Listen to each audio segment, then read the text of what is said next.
What's going on, guys? Welcome back to Full Court Talk. This is episode 52. We done 51 other episodes. This is crazy now. We have a lot to get to. The draft is tomorrow night, so we're going to talk about the Warriors and what they could possibly do, maybe some kind of move. And something I want to talk about, can Giannis be the face of the NBA? This is kind of brought up by Emmanuel Acho of ESPN. We'll talk about that. And since we're talking about the Warriors, I guess we'll talk about the Lakers and what they could do, because I guess they're looking to have a big offseason. So we'll see what CJ and Myles think of that. But getting into the Warriors, what do you guys think the Warriors do with their picks? Do they make a selection or do they trade it for a star? Mm, uh, I say they trade because they want to utilize Steph's quote unquote, time there, right?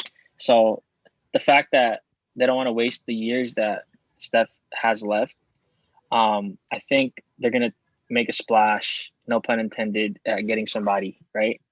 Um, and then there's a lot of smoke screens about who the Warriors want to take now because Yeah. it's pretty much fluctuated between Scotty Barnes, Bo Knight, and even Wagner's brother. You never know who they're going to take with those two picks. But I say the smart decision is to trade. Um, I know Bradley Beal wants to go with his guy Jason Tatum, but I think he is the most logical pairing to go alongside Steph and Clay. I don't think it's Dame. Like we talked about this last time, but yeah, I think they make a trade. I think it's just a smart decision. You don't want to risk developing more young players when you want to win now. And I think they owe it to Steph and Clay and Draymond to want to go back to, making the Western Conference Finals, making the finals. And so if it has to come at the expense of Wiggins and Wiseman, I know they're going to want to hesitate a little bit, but if it's somebody like Bradley Beal's caliber, I don't think you think twice about it. You just do it and then fill the roster spots later. Because, your guys' GM, the Warriors GM, he's been proven to be able to surround talent with his stars. So if I'm a Warrior fan, I'd trust the move. And also, I want people to consider like last season, like that was almost considered a down season for the Warriors, and they competed and almost made the playoffs, right? And so, if that can happen in season with the players that they got, imagine with what a full off season and possible trades might have. So, yeah, all in all, I think the trade should happen, in my opinion. It's crazy to me that this is still even a conversation because I feel like if you don't at the very least trade both those picks for someone, Curry ain't resigning that extension. That Yeah. extension. Dude is 32, 33. There's no I don't care if they get Cade Cunningham. He's not going to help you win this year or within the next 2 years. Well, maybe next year, but let's just focus on this year. And I think just if you're a Warrior fan, you're a Bay Area fan, just outside of basketball, I think you just want to prioritize keeping Steph forever till he retires. Yeah. Yep. Because that in itself will make you an attractive spot. And honestly, I've been big on this the whole year, even before they picked a Wiseman. But again, he's a good player, and I'm not saying he doesn't have a future. Like the way I see it is how the Lakers had to trade away like Brandon Ingram. The potential is there, but it's all about windows. So either you honestly don't resign Steph and you build young, or you just got to go all out while he's still in his prime. I mean, he was a top MVP candidate. Draymond is still serviceable at his position, and if you if you can get a big name as Dame or Beal, you pull the trigger no matter what. And even then, if you can get like Myles Turner, that's a big plus too. So I think the Warriors need to focus on winning now above anything. Yeah, and I think there are a ton of rumors surrounding the Warriors right now. Like CJ said, there's a lot of smoke screens going up. I saw Josh Giddey being promised a spot at 7. I've seen Franz Wagner. I've seen Jonathan Kuminga. I've seen Davion Mitchell. I've seen damn near everyone that's not named Jalen Green, Jalen Suggs, Evan Mobley, and Kate Cunningham promised a spot at 7. And obviously, there's the Damian Lillard rumors. Like I sent you guys yesterday, the one about him foregoing checks. I'm pretty sure that was a fake rumor that someone spread. Bradley Beal hasn't formally requested a trade yet. So I don't know if the Warriors are going to wait to see what happens with them to trade the picks after they select them, or are they going to go after someone that's available on draft night, a Pascal Siakam, Myles Turner, or a name I haven't seen as much, Zach Levine. I think Zach Levine would be a good fit. He's a good scorer. I think he's turned into a serviceable defender. I think he would be a better fit than Damian Lillard. Bradley Beal, I think that's a tough one just because I know how good of a scorer he is, but defensively he's a lot smaller, and it would be hard to pair him alongside Steph. I think the Warriors do owe it to Steph, Draymond, and Klay to get another star. But I think we've seen over the last couple of weeks that the Warriors are hesitant to trade for another star while jeopardizing their future. And I think they're playing with fire right now because they could easily lose Steph next season if they aren't aggressive this offseason, because last season they weren't aggressive. Our biggest move was signing, obviously picking James Wiseman and then signing Brad Wanamaker. Don't want to talk about Wanamaker. Wiseman is good. I think he's going to be a phenomenal player, but it seems more and more likely he's being dangled as a trade chip rather than a building block. So we'll see what happens from there. But I think the one thing that makes me hesitant about trading for another star is I don't want to give up Jordan Poole, as crazy as that sounds. Jordan Poole is a dog. He is a guy that I think is a Steph disciple. I don't think the Jamal crossover, his league that he has going tells you how a player is going to be, because damn near any NBA player can go give you 50 in against some guys that have a day job. But it's the way Jordan Poole was doing it. He looked nasty. So I would be very afraid if they gave it Jordan Poole, because I think he's going to be a phenomenal pro someday. But I think at the end of the day, I don't know if they're going to – I don't think they're going to make a selection. I think they're going to trade the picks. I think they're sending out a lot of smoke screens to say, like, hey, there's a lot of good guys here. You should take our picks.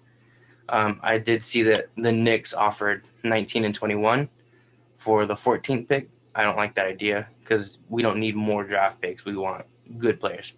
If you send Mitchell Robinson, now we're talking. But I don't think they do that. I think there's a lot of question marks surrounding the Warriors, and I think this is going to be a very tough offseason because it's so condensed. And not knowing the healthiness of Klay makes everything so much more confusing for them. But if we end up with a star on draft night like a Bradley Beal, I don't think Dame's going anywhere. But if we end up with a Bradley Beal, Zach Levine, Pascal Siakam, a lot of Warrior fans will be happy. If you had to bet your money, who's coming? As much as Bradley Beal keeps saying that he doesn't want out, I think it's Bradley Beal. Bradley Beal's best chance to compete with a good team is the Warriors. Boston has to give up Jaylen Brown. They should not give up Jaylen Brown. And honestly, I think Jaylen Brown is going to be better than Bradley Beal in the future. And I think he's a better running mate with Jason Tatum because he can play defense. But Bradley Beal is probably the one that gets traded, I feel like. What do you guys think, though? It's tough. I feel like it should be a big. I liked how you mentioned Robinson from the Knicks.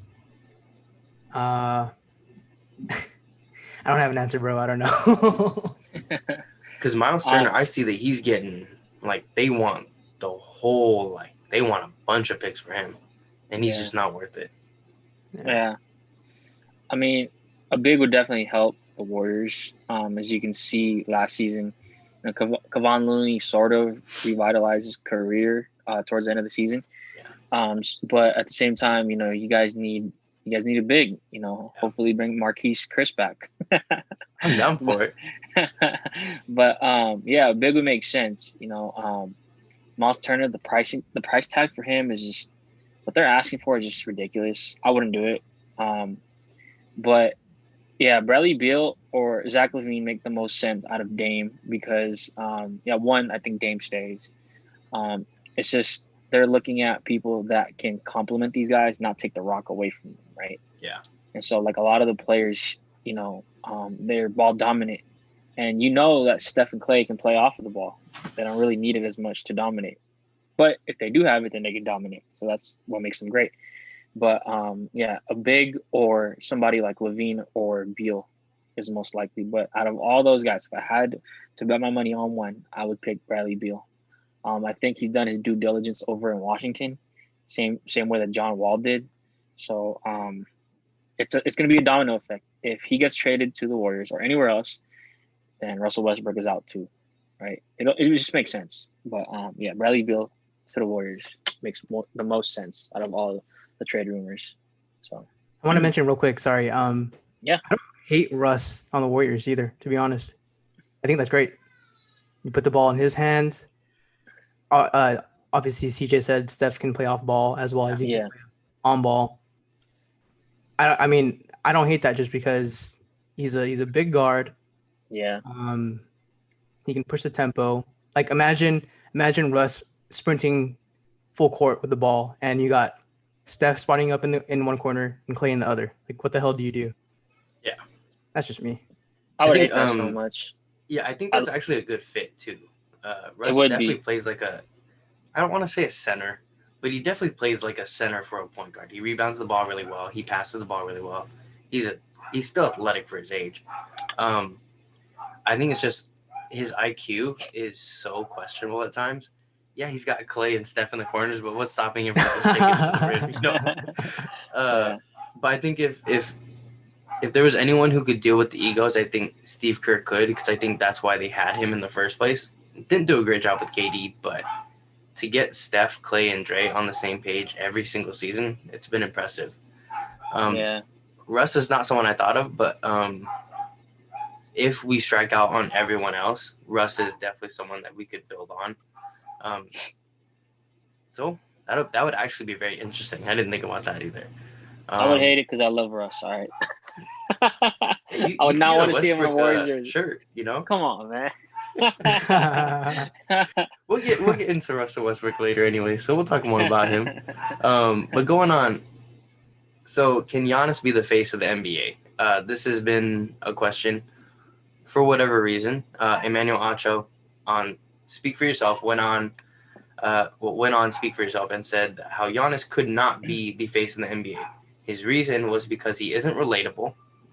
He's not like LeBron, and in a sense, his wife's name, his kids' names, and every part of his life. And his last reason, which was the most odd, was his name is hard. His name is hard to pronounce. And we've been talking about this all year, and even last year. This is extremely xenophobic from Emmanuel Acho, and I don't think he meant to come off this way, but it definitely did. You can't just come on live TV and say that Giannis can't be the face of the NBA, especially when you say that his name is hard to pronounce. Stephen A. Smith, someone you work with or in the same TV provider as, did the same thing when he talked about Team Nigeria, saying that, I can't pronounce this guy's name. It's xenophobic. And then going off of Shohei Ohtani, I don't know if you guys watch baseball, but he is one of the biggest Japanese players, and he is actually considered one of the best players in baseball as a Japanese man. And Stephen A. said that he couldn't be the face of baseball because he couldn't speak English when he does. So ESPN's in hot water to me because they're promoting these guys who are extremely xenophobic towards African Americans and Asians, and two of the biggest markets in their respective sports. So why are we promoting them if you know that they think like this, or at least not trying to make them understand like this is wrong. But I think going back to Giannis has one of the most inspiring and amazing stories. It doesn't matter if he's relatable. He came from literally nothing. And he worked his way up. I think at times, like when he was first drafted, he didn't even want to go home because he had nothing to go home to in Milwaukee, because all he wanted to do was play basketball. And like when you think about it, like he came from nothing and he has everything now, and he still works his ass off. He didn't care that he had all these MVPs and all these accolades. He worked his ass off and got to that finals, and he won. He did everything he could. He put up a 50 burger in the last game to clinch. And it's just crazy how people are like finding ways to tear him down. And honestly, it kind of feels like he's becoming the new Steph, where he has all of these accolades and achievements, but people are tearing him down for all the wrong reasons. So I think ESPN needs to shape up, because it's looking really bad for a company that is already struggling to get viewership. It's just getting worse and worse, and they're getting viewers for the wrong reasons, for negative reasons. But do you guys feel like Giannis could be the face of the NBA? Yeah, easily. Like, no question, right? I mean, basically what these guys are trying to say is that since he is an international player, he can't be the face of the NBA. But come on, let's be real. What does the NBA stand for? It's not the ABA anymore. It's the National Basketball Association. So anybody from all types of background can be the face of the NBA, in my opinion. All right. Because like you said, Giannis' story is one of the most inspiring stories like we've seen in the most recent years. He came from literally nothing. He used to sell DVDs with his brothers in the streets of Greece, right? And so, like, to me, that's just not a lot of people have to go through that. You know what I mean? And, losing his dad, not too long ago. And, it's just everything that he fought through to get to that spot. And, like, you could say that, obviously a lot of people are going to say this past season, like a lot of injuries happened, and not a lot, then they wouldn't have got there. But regardless of what happened, he made it there and he did it. Boy was down 0-2 and then won 4 straight. Myles called it, not in 7, but in 6, it happened, And so he is more than qualified to be the new face of the NBA. Think about it like this: an inspiring story, humble, right? Did it for the city, stayed loyal, put his head down, put in the work. Come on, man. He honored the GOAT, bro. What was the next challenge for him, right? After winning MVP, championship, and he delivered. He delivered. And all I have to say is 50-piece with no jumper. So that's it right there. That alone should let him be the face of the NBA. Change the logo to the freak, bro. But yeah, like all in all, like what ESPN is doing is shameful. You know what I mean? Like, you never want to make it a race card, but like Stephen A. talking about Nigeria like that, and then like that guy that you described, I'm having a hard time saying that show that he has, but talking about Giannis like that, like, bro, like you guys are all like, you guys should be all supporting one another, and don't bring each other down. And Giannis has not done anything for people to hate him. Like, when people are counting down his free throws, he could say a lot of things about that and be in his feelings, which a lot of players can do, but he jokes around about it, right? And then like, he jokes around about like a lot of other things. Like, he's a lovable guy, and so like he definitely showed that with this postseason run, and you saw how locked in and humble he was. So that just goes to show that no matter what you do and how good of a person you are, people are always going to hate on you. So to answer the question, like Giannis is more than qualified, in my opinion, to be the face of the NBA. Not only do I think he can be the face of the NBA, but I mean, I think he is right now. I think that's just the nature of at least the NBA. Maybe other sports I'm not too familiar, but whoever wins the chip, it's their league. They have the crown. Last year it was LeBron. Year before that it was Kawhi. Remember all the conversations about Kawhi, is Kawhi more clutch than Kobe? Stuff like that. Yeah. People get really like lost in the sauce, recency bias. It's natural. It's human nature. But yeah, it's hard not to root for him. both just on and off the court. Like on the court, yeah, like the Shaq comparisons, like I appreciate it because I wasn't watching basketball like that when Shaq was like dominating with the Lakers. Mm-hmm. So to see this kind of like physical force, it is LeBron-esque, but more like just inside. Like this is like I've really never seen anything like it. And going to that block in game 4, I think. Uh just the fact that he helped himself is crazy to me. Never seen anything like it. Like 99.9% of people would have just given up. Oh man, he got the alley. Next play. And then in terms of off the court, yeah, he came from the most humble background. I don't know if you guys seen the meme. There's like a vending machine of water, and it says like free water, and he just brings a whole like a big bag. That's pretty relatable to me. I don't know about you, but yeah, yep. And then he had quote after quote, like the quote about not being in the past, not being in the future, but staying in the present. Mm-hmm. That's some like Socrates shit. straight up philosophy. Mm-hmm. And then yeah, just the stories about him walking to practices, sharing basketball shoes with his brothers, having to sleep at the gym in between practices. Like, how can you not be happy for him? But that's the industry. Like, gotta get clicks, gotta get views. Yeah. Speaking of which, yeah, like all the stuff about these players can't be faces of their leagues because they're not from here. Like, we don't watch the sports for the quotes. Yeah. We watch it for the game. Mm-hmm. So, I mean, Giannis could not talk for whatever I care. Also watch him play. Yeah.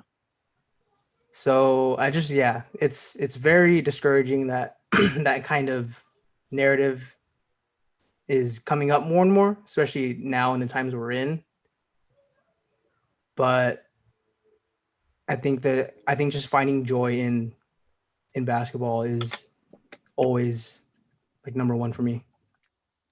Yeah, and I think like going back to how Giannis is relatable. I think the day after they won, Giannis was on Instagram Live saying how he hadn't gone to sleep and he was just in line for Chick-fil-A. Yeah. And he asked for a 50 piece. That's relatable to me. And then to go through and not like just like shove off people to the side, like people yelling Bucks and six. He's like Bucks and six. Like he's cheering with them and he's like opening the window, like dapping them up. And it's like, if I'm the NBA, I want to build off this guy. He's super humble. He just seems like a genuinely good person. And I think if I'm a parent, like, and my kid loves Giannis, like, I'm saying go, like, and be inspired by him. He is a guy that worked for everything he's ever had. He not only got to where he wanted to be, but he brought his family with him. Mm-hmm. The Antetokounmpos wouldn't be triple champions without Giannis. The Lakers obviously would have won without his younger brother, but they got 3 champions. Thanasis would not be a champion. He would not be on an NBA roster, a championship roster at the very least, without Giannis. And I just like, it's crazy how anyone could hate on Giannis because he just seems like genuinely a good person. So it sucks when people hate on the person and not the player. And even them, like CJ said, 50 piece without a jumper. That's crazy. Yeah. But, going on to another topic, I think these guys will like it. What will the Lakers do for their big offseason?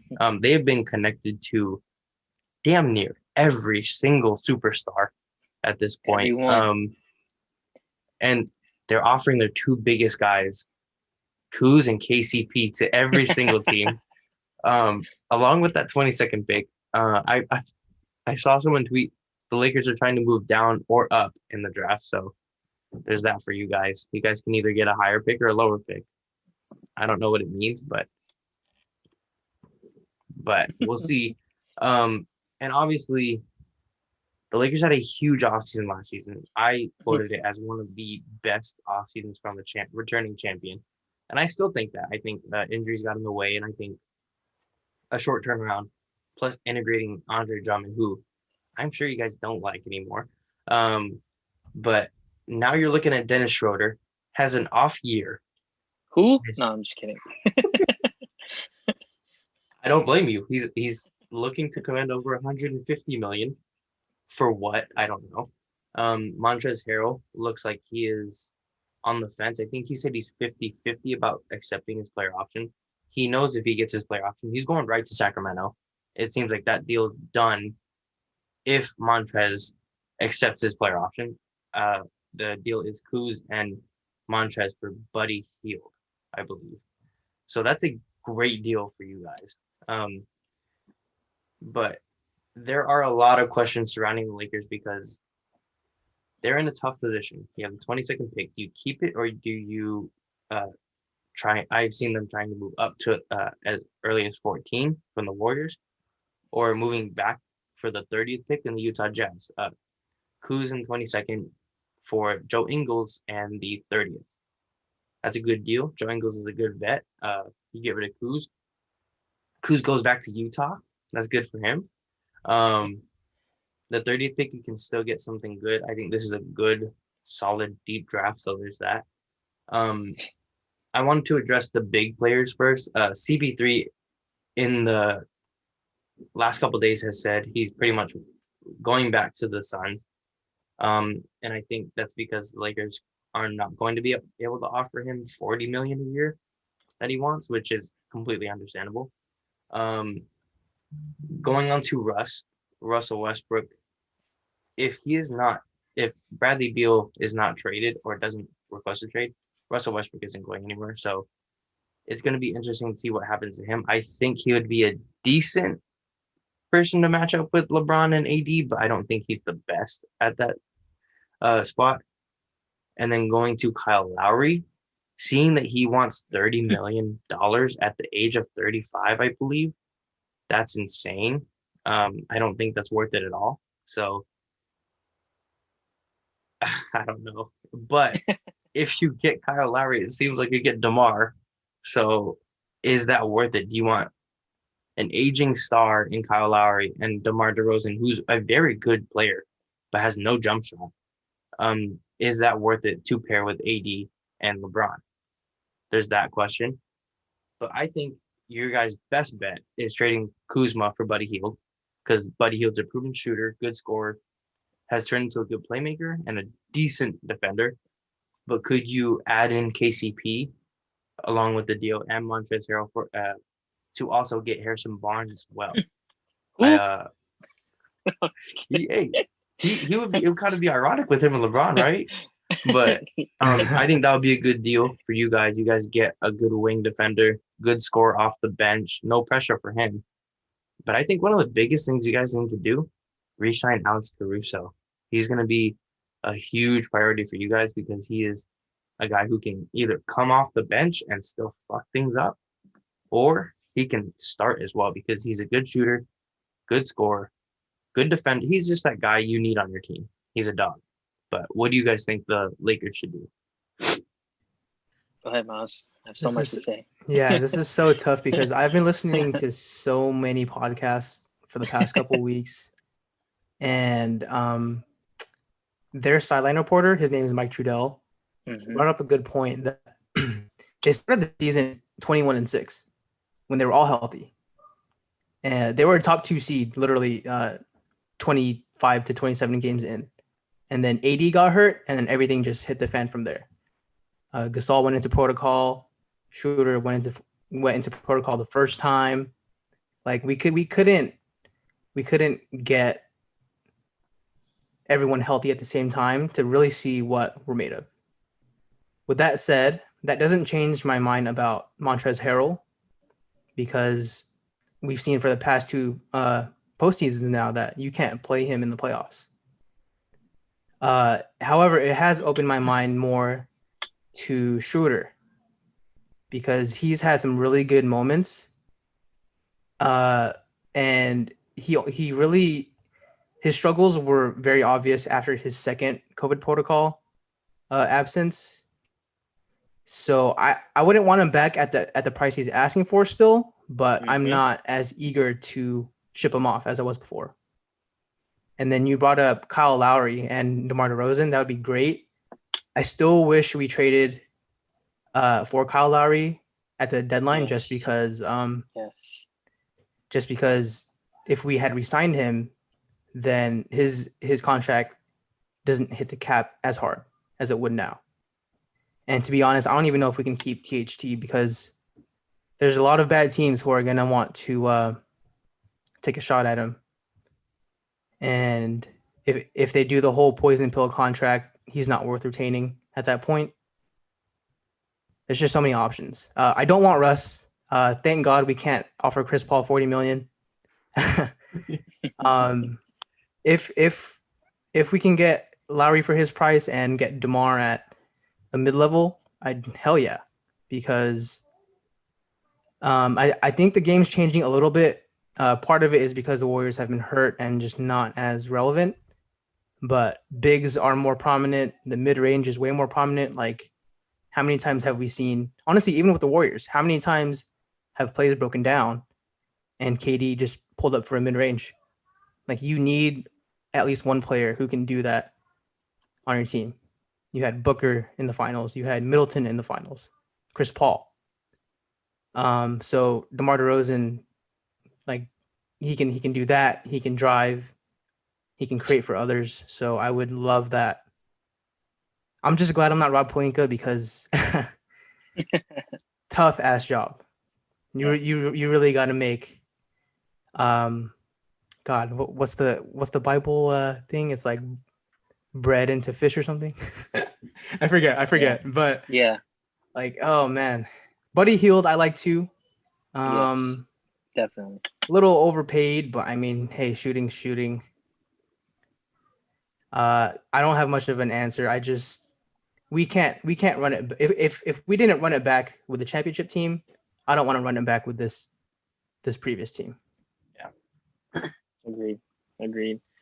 Well, first things first, I want to apologize to, my friend, my fellow Laker fans, especially my friend Jamar. I didn't want Kyle Lowry. I didn't want him at all. But, I really wanted to give Schroeder a chance. But you know what? Shot myself in the foot. Schroeder. Who?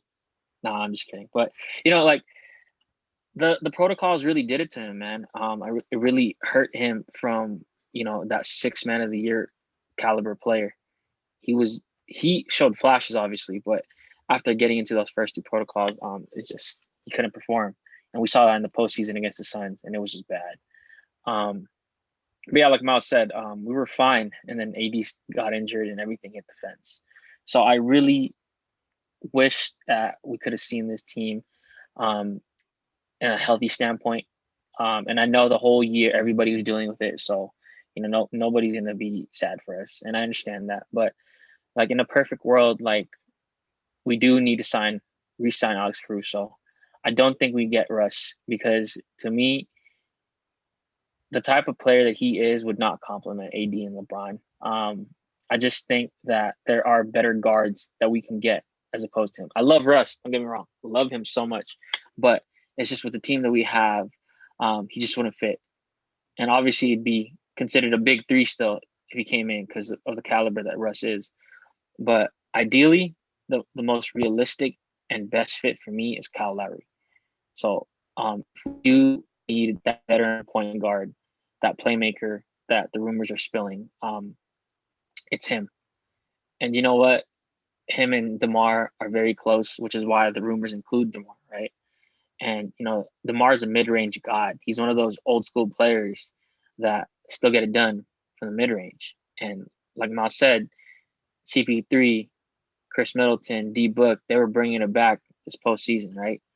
And as we've seen the whole season, KD doing it as well, but this whole postseason run, they were just shooting that mid range like automatically. And so, with the way the game is shifting, not really evolving, because once the Warriors are healthy again, then you're going to see the type of game that they can bring back, right? So with the traditional bigs and the mid range jumpers, getting players like DeMar and Kyle Lowry would definitely be beneficial. And it's crazy because, like I said, I didn't want to give up Schroeder. I didn't want to give up THT. And now I'm so mad because that deal should have been done, you know? And if that deal was done, then re-signing Kyle Lowry wouldn't have been so expensive, right? And then also, like, I love THT, but it's just his youth, bro. Like, it's showing. And I get that he's been doing some off-season work as well, right? But moving forward, it's best if that deal would have occurred already. And I cannot forget the biggest topic that I want to bring up, man. Please, if there's a God, which I know there is, Kyle Kuzma, please get out of my team, bro. I'll take anybody. Ingles, Buddy Hield, anybody. You know, the thing with the Lakers, Myles knows this. Spence, you know this. A shooter who goes to the Lakers, their shot disappears like Houdini, bro. You know this. And, like, I'd risk that than having Kyle Kuzma on my team. I don't care, bro. You know what I mean? Like, Buddy Hield, you can shoot over 13 if you want, man. Just do your thing, pass the ball, bro. Don't be Kyle Kuzma. And, like, you know, like Spence said earlier, if he goes to Utah for Joe Ingles, man, I'll take that. Joe Ingles is what, 33? We figured this out earlier. I'll still take him over Kuzma, bro. Oh my God.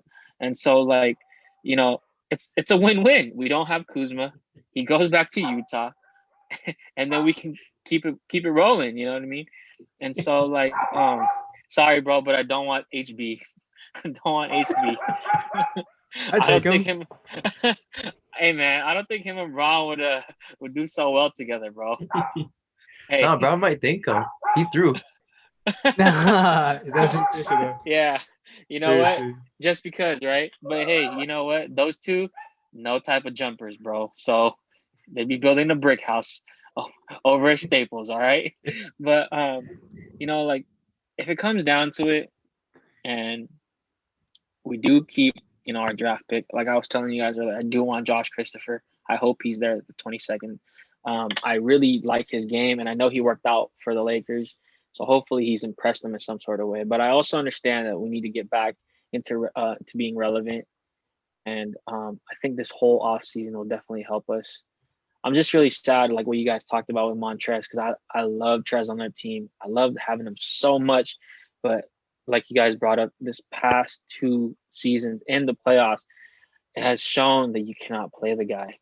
Because once you play him, teams are juiced. They say, hey, attack him, right? And I hate it for him because he is the definition of a dog. And I love having that on a team. I love having Keith. I love having him. You know what I mean? I don't like the fighting and all that stuff, but you need those guys to back your teammates up, you know? And so I don't want to see him go. I hope there's a way that we can keep him. But to sum it all up, to me, another good offseason would include Kyle Lowry and DeMar DeRozan and getting rid of Kuz. That's all it is. You get rid of Kuz, I think it's an A+ season. That's all it is, bro. Get rid of the guy. So, yeah, get rid of Kuz, sign Lowry somehow, and or draft Josh Christopher. So that's my rant. real quick, were you ever a Kuz fan like the first season or two? Because he the first season or two. Bro, the first season I was juiced. I didn't know who he was. I just saw before the NBA draft of that season, I saw Kyle Kuzma climbing up on draft boards. I'm like, who the hell is this guy? I know they played against Duke that year, and I know he played well against Brandon Ingram, but I was like, who the hell is this guy, dude? Like, you know, like, he could be the dark horse rookie of the year. And then, like, I started reading up on him, and then I was like, okay, so some game, and then summer league happened. The first season happened. I was like, whoa, this guy can hoop, right? And then he died. That's simple. Yeah. And then you know, it's like Ben Simmons' jumper. It was going up, and it just disappeared, bro. And I get it. Okay, for those that are watching and viewing, like, I'm not just hating on Kuz because of how he is, fashion, all that stuff. It's just the bonehead decisions. And I get it's hard playing with LeBron. You know, that first season LeBron came to the Lakers, I understand. Like, he was the one that they chose to keep after that first season. But that first season with LeBron, like, I understand, like, it was an adjustment. It's not easy to play alongside somebody like that, right? We saw what Jordan Clarkson said when you asked him, hey, how is it like playing with 2 great legends right there with Kobe and Bron? And it's different.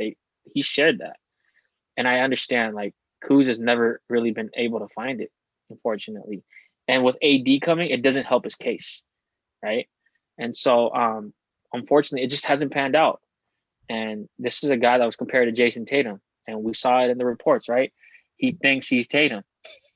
Man, if only, if only. But yes, I was a fan. I even posted him on my Instagram, you know. But man, who was that guy? It's been a minute, so I just need to be reminded. Yeah. It's been a minute for sure. Well, I mean, if it makes you feel better, I heard that he doesn't want to be a Laker anymore. He took the Lakers off his bio, so hey. Yeah, he wants out. But I mean, I'll show him the door. But I mean, it's getting tough because I heard there were no takers. Yeah, dude. You know what? You go around the whole league saying, "Who's in KCP?" and everybody's like, "Nah, fam, we good." You know, that's when you know it's bad. If I saw that report, if I'm a player and I saw that report on Twitter, I'd be so disappointed. I'd be like, "Ain't nobody want me, man." Yeah. You know, poor KCP, bro. Yeah, dude. That's another thing. Yeah, man. He lost it after his championship. He did. Yeah. You know, I understand he got injured as well, but I would want to keep him because I want to give him another chance because me and KCP have a toxic relationship, bro. Hey, he shut me up, and then I was able to open my mouth again, but I want to give him the benefit of the doubt because of what he did for us. So I hope that he gets another chance at it. He'll probably get another $15 million contract. Shit. No, God. That's what he's been averaging that for like the past 4 seasons off the clutch. So. And man, all I gotta say is the guy played with an ankle monitor. All right, that's all I have to say, bro. That has to hold some weight. Yeah, man. I'm praying for you guys because you guys have a huge stressful season or off season to get into. Yeah. As much as you want to get rid of Kuz, it's gonna be tough. Not a lot of people want that $12 million contract. Not a lot of people want him. Yeah, exactly. It's not even that bad of a number. Like that. Like that's a very tradable number. But thing is, he has like 2 or 3 years left on it. I think it is. So, and yeah, he's just ass, bro. I don't know what happened, man. It's just how he thinks of himself. Like if he didn't think that he was such a good player, he would be actually pretty good. It's just when he says he's Jason Tatum, when he averages 10 points a game. And then I don't even think he hit double digits in the playoffs. So, how are you Jason Tatum? So. Jason Tatum at Duke. Not even Jason Tatum at Duke, bro. No, Jason Tatum in high school. Yeah.